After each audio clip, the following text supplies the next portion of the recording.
Oke, assalamualaikum warahmatullahi wabarakatuh. Selamat sore, ya.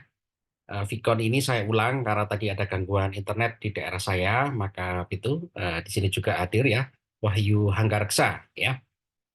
Saudara-saudara, perkembangan daripada AI (Artificial Intelligence) ini sudah sangat cukup eh, fantastis, ya, di mana AI ini sudah menjadi mesin pembelajaran yang terus berevolusi dan terus berkembang, ya.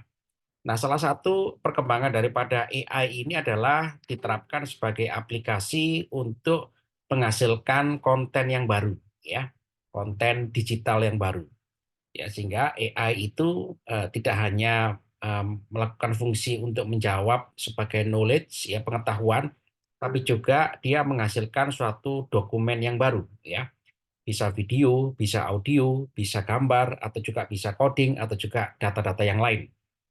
Nah, kebutuhan akan hal ini saudara-saudara memang mengacu kepada kebutuhan kita semuanya atau juga pengguna teknologi informasi, bahwasanya kita kepingin suatu informasi dalam bentuk dokumen yang bervariasi, ya. Bisa katakanlah video, gambar, ya. Bahkan juga dokumen-dokumen PPT itu bisa kita request di dalam konteks generatif AI ini, ya. Jadi generatif AI ini adalah merupakan satu konsep di mana eh, artificial intelligence itu digunakan sebagai generator, ya, atau juga sebagai penghasil, ya, sebagai kompilator, ya, ada suatu data yang baru, ya, entah itu dalam bentuk video, dalam bentuk gambar, atau juga dalam bentuk audio seperti itu.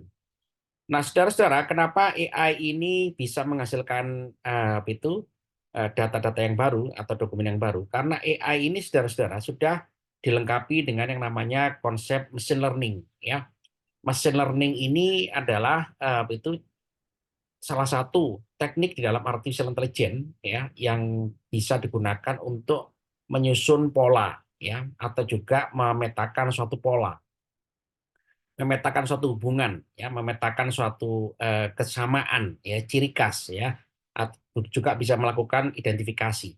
Nah, machine learning ini saudara-saudara itu ditopang lagi oleh suatu metode yang namanya adalah deep learning, ya. Deep learning ini adalah sama-sama juga, ya, karena artificial intelligence itu selalu berbasis kepada pembelajaran. Jadi algoritma artificial intelligence itu adalah algoritma yang berusaha menirukan cara kerja manusia. Nah, cara kerja manusia itu otomatis berbasis kepada pembelajaran, ya. Kita ini semuanya bisa bicara, bisa menghasilkan keputusan, bisa bekerja karena kita punya referensi. Nah, referensi kita di mana? Referensi kita adalah di dalam benak pikiran kita masing-masing. Kita mengambil keputusan, ya, kita mengenerate suatu langkah-langkah, ya. Karena kita memiliki suatu referensi yang itu kita peroleh dari pembelajaran, ya. Nah, itulah saudara-saudara, AI ini basis pembelajarannya adalah berbasis machine learning dan juga deep learning, ya. Sehingga deep learning itu kalau kita bedah lagi, ya, di dalamnya apa isinya deep learning itu sebagai mesin pembelajaran, ya. Deep learning isinya adalah algoritma. Ya, algoritma apa yang paling umum? Algoritma yang umum adalah algoritma, ada dua jenis, ya. Ada supervised learning, ada unsupervised learning, ya. Algoritma yang terpandu pembelajarannya, ada yang tidak terpandu. Nah, apa bentuk algoritmanya? Algoritma adalah neural networks, ya, atau jaringan saraf tiruan, ya, dipandu dengan berbagai macam metode, ya. Di situ ada fuzzy logic, ya, ada katakanlah decision tree, ya, dan juga itu berkembang evolusinya cepat seperti itu. Kemudian saudara-saudara, dari artificial intelligence, machine learning, ya, kemudian deep learning, ya, akhirnya dihasilkanlah konsep generatif AI, ya, yakni AI yang mampu menghasilkan data yang baru, ya, atau data yang sifatnya adalah novel, ya. Novel ini sebetulnya tidak terlalu novel juga, ya, karena AI ini fungsinya adalah dia sebagai kompilator, ya, kompilator yang terverifikasi seperti itu. Sebagai contoh begini saudara-saudara, kan AI ini diminta untuk menghasilkan ilmu pengetahuan baru, tentu tidak mungkin, ya. AI ini hal yang menarik juga ya. AI ini berusaha dihubungkan dengan publisher buku. Seperti kita ketahui saudara-saudara, publisher buku digital di seluruh dunia itu kan ribuan ya. Di situ ada John N. Willison, ya ada juga buku-buku yang terkenal, ada Springer ya, dari apa itu juga dari Eropa ya. Di situ ada bukunya apa itu buku-buku yang juga dalam bentuk itu hard copy maupun juga digital ya. Semua buku-buku yang berisi pengetahuan ya itu sudah dalam bentuk digital. Nah, AI ini kabar terbaru kemarin itu adalah, mohon maaf ya, bentar.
Oke, saya lanjutkan. AI ini saudara-saudara terus berkembang dan terus berevolusi, ya. Dia harus terus belajar. Nah, untuk belajar dia membutuhkan informasi. Nah, informasi itu tentu harus dari sumber ilmu pengetahuan. Nah, dari mana sumber ilmu pengetahuannya? Nah, AI ini sekarang itu mencoba merambah sumber ilmu pengetahuan dari buku, dari publisher.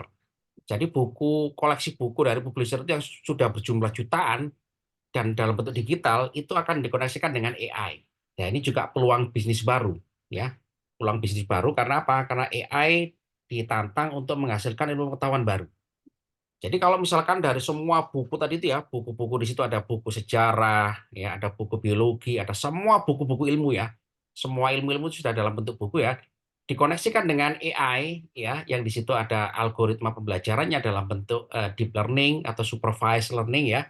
Maka AI ini akan semakin meningkat kecerdasannya ya. Bahkan juga AI itu kemarin kabar terakhir ya, pembelajaran AI ini dimatikan oleh NASA dengan super kuantum ya, atau kuantum komputer ya kan karena takut ya, karena takut algoritma AI ini semakin belajar semakin cerdas ya kan, akhirnya nanti jadi kayak Terminator, ketakutan sendiri ya karena belajarnya cepat kalau dengan suatu kuantum komputer.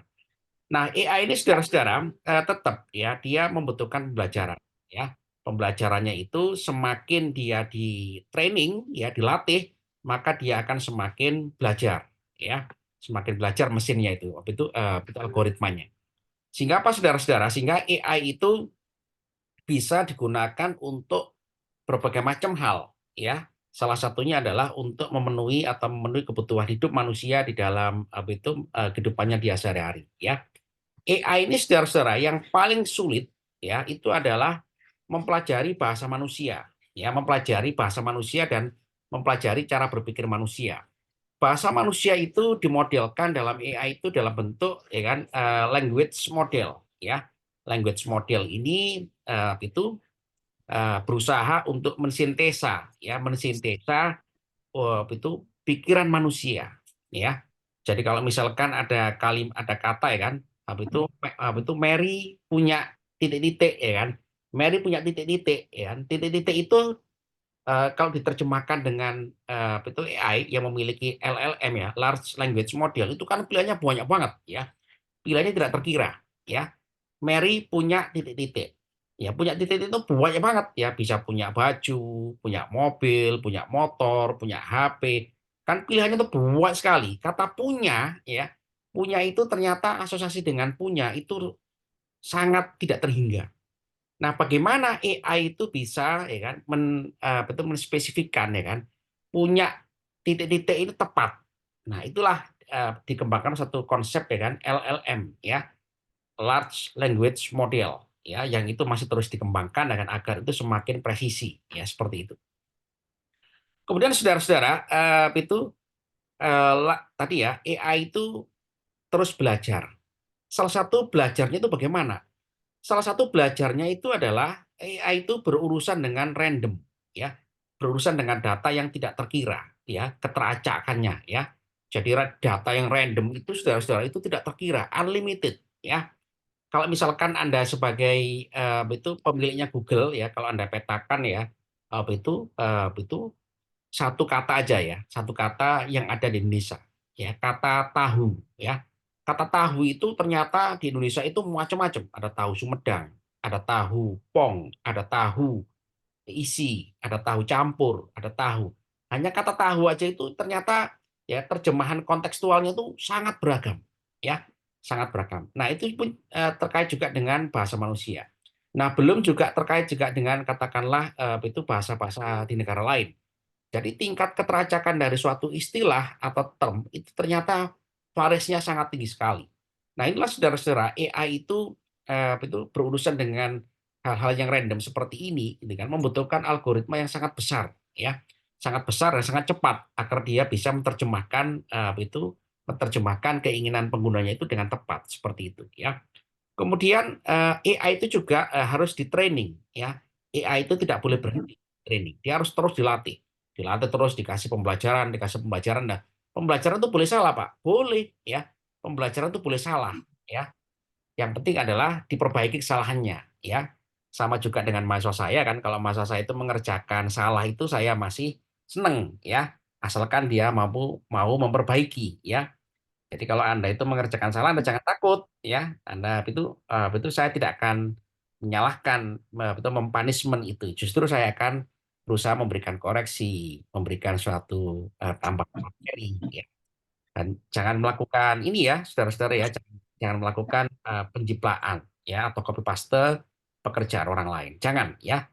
Kerjakan menurut kemampuan Anda, menurut kemampuan reasoning Anda, menurut apa itu kinerja Anda.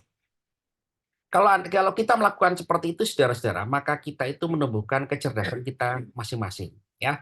Karena itu kalau saya masuk di kelas saya, itu pasti akan saya marahin kalau dia katakanlah itu nyontek, ya nyontek, ya kemudian juga tidak mampu menjelaskan lagi, ya. Kemudian juga claiming pekerjaan orang lain. Jangan, ya. Kita ini ya itu melakukan pembelajaran ya. Itu syaratnya nomor satu harus ada jujur, ya jujur, ya, mau berupaya, kemudian mau mengevaluasi diri sendiri. Nah, itulah pembelajaran yang akan terus kita jalani gitu kan sepanjang hayat seperti itu, ya. Nah, saudara-saudara, itu tadi ya. Hal yang kedua adalah, sorry sorry. Tadi pertama adalah berurusan dengan random, ya. Kemudian juga harus dilatih terus, ya. Kemudian adalah itu kontekstualisasi, ya. Bahasa manusia ini saudara-saudara ternyata konteksnya sangat berbeda-beda, ya. Konteksnya itu sangat berubah-ubah dan berbeda-beda ya. Istilah-istilah kita yang ada di Indonesia ini ternyata tidak sama ya, tidak seperti yang kita bayangkan ya. Banyak istilah-istilah kita di Indonesia ini yang apa itu sangat sangat apa itu beragam ya. Sehingga kalau itu dijadikan sebagai pengetahuan, knowledge baru ya, AI itu harus bisa melakukan identifikasi pendekatan bahasa manusia tadi itu dengan algoritma apa? Dengan LLM tadi itu, ya, large language model tadi itu, ya. Ini juga merupakan apa itu salah satu contoh gitu kan kesempatan bagi Anda kan untuk katakanlah itu mendesain ya salah satu metode LLM ya kalau Anda mau tugas akhir nanti ya. Saudara-saudara, salah satu bentuk itu juga artificial intelligence karena dia berurusan dengan hal yang random, otomatis dia juga berurusan dengan hal yang tidak pasti. Hal yang random dan tidak pasti ini, saudara-saudara, tidak mudah untuk diselesaikan dengan algoritma yang ada saat ini, ya. Karena itu untuk melakukan hal itu, saudara-saudara, perlu ditambah, ya, Pak. Komputer itu kan sudah canggih, Pak, ya.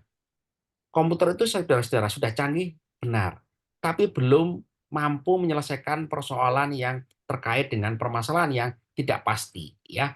Tidak pasti apa contohnya? Contohnya adalah misalkan ya apa itu bencana alam ya. Bencana alam ini katakanlah gempa bumi ya. Gempa bumi itu BMKG kan memiliki sensornya di seluruh daerah-daerah potensial gempa itu banyak banget ya. Potensial gempa itu dipasangi sensor-sensor itu gempa ya. Kemudian dia bisa memantau gempa itu secara remote seperti itu ya. Tapi kalau misalkan BMKG ditanyakan, bisa nggak BMKG itu betul melakukan prediksi gempa? Nah, itu sampai sekarang BMKG kesulitan untuk menjawab. Kenapa? Karena memang itu adalah berurusan dengan ketidakpastian. Kenapa tidak pasti? Ya karena memang eventnya, itu proses kejadiannya, itu adalah proses fisika, Pak Ujo, proses geofisika, ya, di mana permukaan bumi itu lempeng itu bergerak. Itu berarti ada ilmu geologinya. Betul, ilmu geologi. Ada ilmunya. Nah, untuk bisa menjadikan itu sebagai suatu sistem ya prediksi, maka tetap diperlukan namanya suatu metode komputasi, ya komputasi peramalan atau juga prediksi terjadinya suatu gempa. Nah itu saudara-saudara sampai detik ini pun gitu kan di semua negara itu belum mampu ya menciptakan suatu sistem ya kan yang katakanlah ya kan untuk memprediksi kejadian gempa ya seperti itu. Ini juga merupakan Pak, apakah kita berhenti Pak kalau tidak mampu? Oh tidak boleh. Kita harus terus berusaha. Kita harus terus berusaha, terus mengeksplorasi ya untuk itu mendekati ya kan akurasi prediksi gempa itu mendekati ya salah-salah katakanlah 60%, ya itu nggak apa-apa masih bagus ya. Karena itu saudara-saudara kalau Anda itu mengerjakan soal UTS atau UAS salah ya kan itu nggak apa-apa ya kan. Wong zaman sekarang aja yang memprediksi gempa aja belum bisa ya kan lagi mahasiswa ya. Jadi Anda jangan punya mindset gitu ya. Wah Pak saya nggak bisa Pak ya Anda belum coba ya. Kita harus mencobanya ya mencoba walaupun itu tidak tepat tidak apa-apa. Karena bagi kita itu adalah ikhtiar atau effort untuk mencoba menyelesaikan suatu masalah itu yang lebih penting ya daripada hasilnya. Karena hasil itu nanti sebetulnya adalah konsistensi. Konsistensi kalau kita ya konsisten gitu itu mengevaluasi, mengembangkan, mengevaluasi, mengembangkan ya, mengelaborasi, nah itu otomatis akan improve ya performansinya. Seperti itu. Oke, saudara-saudara, ini adalah salah satu contoh ya kan deep learning ya yang berbasis kepada itu neural network ya, algoritma jaringan saraf tiruan ya untuk mengenali suatu objek ya atau image recognition ya. Saudara-saudara ya, itu adalah salah satu karunia dari Tuhan Yang Maha Esa ya, Allah Subhanahu wa taala ya. Semua makhluk hidup itu ternyata memiliki kecerdasan yang luar biasa dalam hal katakanlah visual ya, kecerdasan visual. Kecerdasan visual kita ini ternyata ya kan sama hebatnya dengan kecerdasan semut ya. Semut itu memiliki mata ya kalau nggak salah ya. Ya. Atau itu binatang-binatang yang itu melata ya, ular ya, kemudian burung elang ya. Burung elang itu kalau Anda lihat di apa itu di televisi ya, di YouTube ya, itu kan burung elang itu bisa memangsa apa itu ikan dari ketinggian 2000 meter di atas permukaan laut ya. 2000 meter itu dia bisa merekognisi ya, merekognisi mangsanya. Apakah mangsa di bawahnya itu ikan paus, ikan teri, ikan tongkol ya atau ikan salmon, dia tahu ya.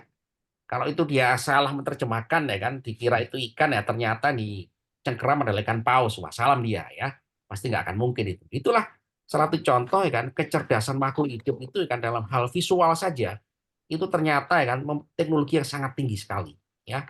Jadi Tuhan Yang Maha Esa itu sangat luar biasa ya menciptakan semua makhluknya ini kan memiliki kecerdasan visual ya bisa membedakan objek ya itu kalau kita simulasikan dalam artificial intelligence itu nggak mudah ya membentukkan yang namanya teknologi ya kan jaringan saraf tiruan ya dalam bentuk supervised atau unsupervised learning ya. Nah itu jaringan saraf tiruan tidak cukup Pak Uju ya tambahkan lagi deep learning ya diperbanyak neuron-neuron ini adalah ilustrasi kan cara kerja jaringan saraf tiruan. Tapi ini saya kenalkan aja cara singkat kepada Anda karena bukan pada mata kuliah ini dibahasnya ya. Jadi ini adalah cara kerja aliran saraf neuron ya yang bulatan apa itu kuning-kuning ini adalah neuronnya ya jaringan sarafnya jaringan saraf yang berlapis-lapis ya kan yang itu semakin memperbanyak ya kan apa itu aliran algoritma atau aliran sinyal ya pada cara kerja kita di dalam tubuh manusia ini, ya. Sehingga apa, saudara-saudara? Sehingga kita bisa mengenal itu objek-objek secara visual seperti itu, ya.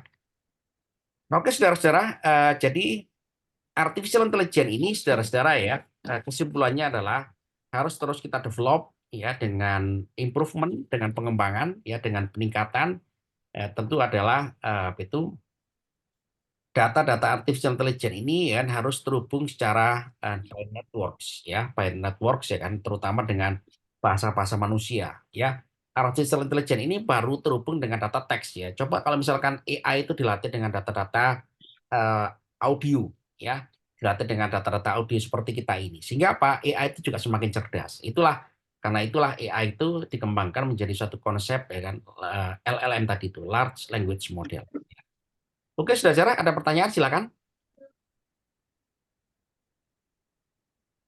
Silakan. Halo? Halo? Ada Pak, saya Pak. Ya, silakan. Silakan.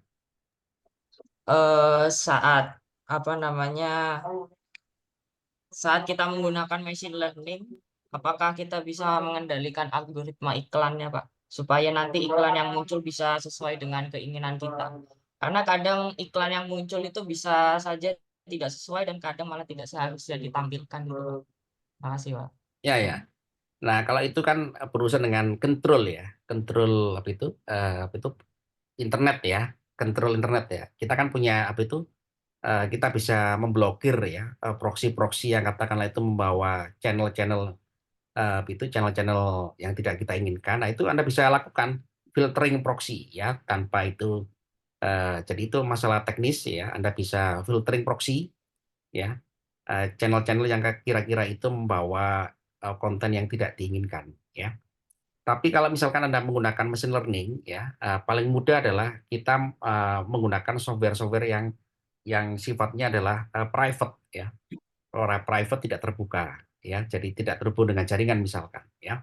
Anda bisa misalkan MATLAB, ya, atau platform-platform yang lain, ya, yang itu bisa kita gunakan untuk simulasi itu penerapan, ya kan, machine learning seperti itu, ya. Oke, bagus pertanyaannya, silakan. Halo,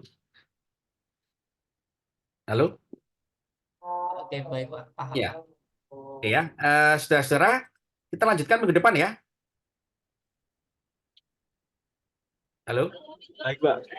oke, ini saya rekam, nanti saya lanjutkan minggu depan, ya. Saya mohon maaf tadi, ya, saya apa itu ada gangguan, HP juga langsung apa itu drop, ya. Nggak bisa koneksi, ya, jadi apa itu saya mohon maaf, ya. Nah, apa itu minggu depan kita lanjutkan lagi, ya. Terima kasih saudara-saudara atas waktu Anda, dan apa itu kita diskusi di LMS, ya, secara aktif, ya. Baik, Nilai-nilai Pak. juga sangat bagus-bagus semuanya, ya. Nah, nanti kita tingkatkan, ya.